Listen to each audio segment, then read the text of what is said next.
ito kukunin ko ang iyong microphone para malinaw ang ating audio. Kamusta? Una-una, kamusta yung inyong biyahe at yung iyong pagbabalik dito? Talaga naman, kanina umaga pa lang nakaabang na yung mga taga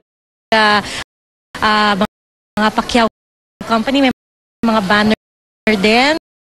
Anong masasabi mo sa kanilang pagsalubong sa iyo? Masaya ako at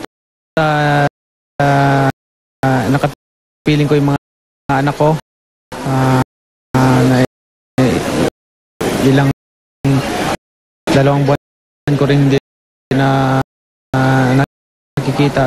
So at masaya din ako sa may na pagtanggap sa akin ng mga tao dito. Maraming mga media na mga tao na dito nakaabang.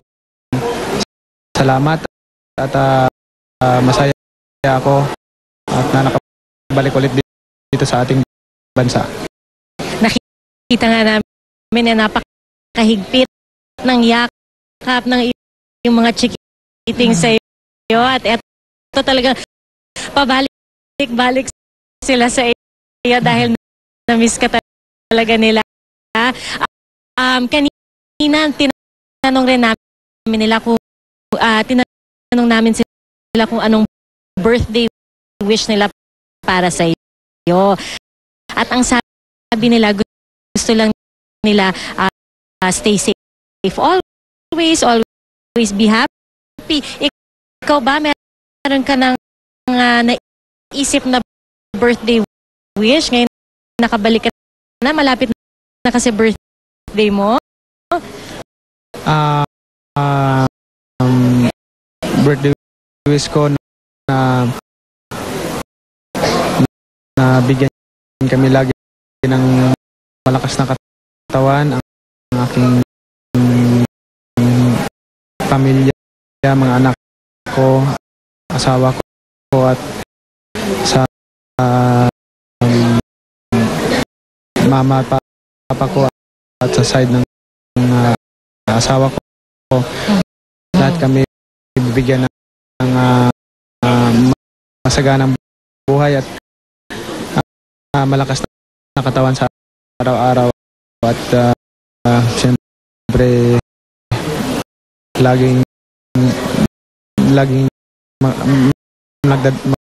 magpasalamat sa Panginoon.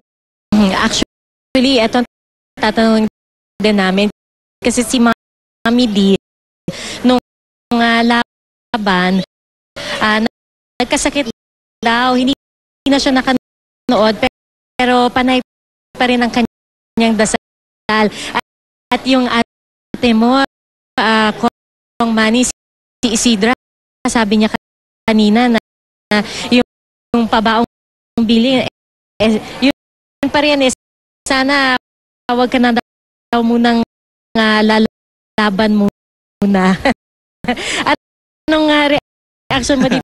Kasi ito laging bili niya after each fight mo.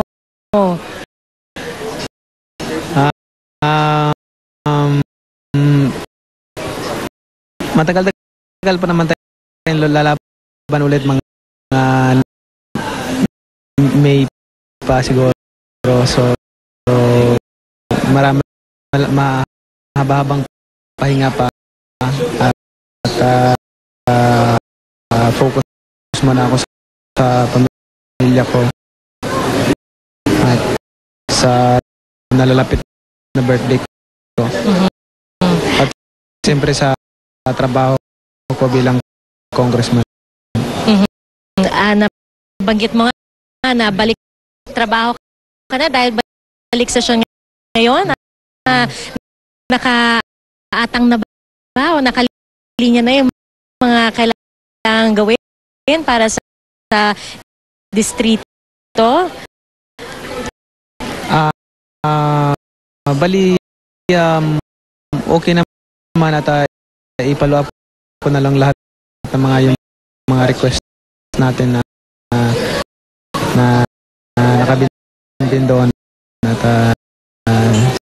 siguro wala hindi naman mahirap. Alright.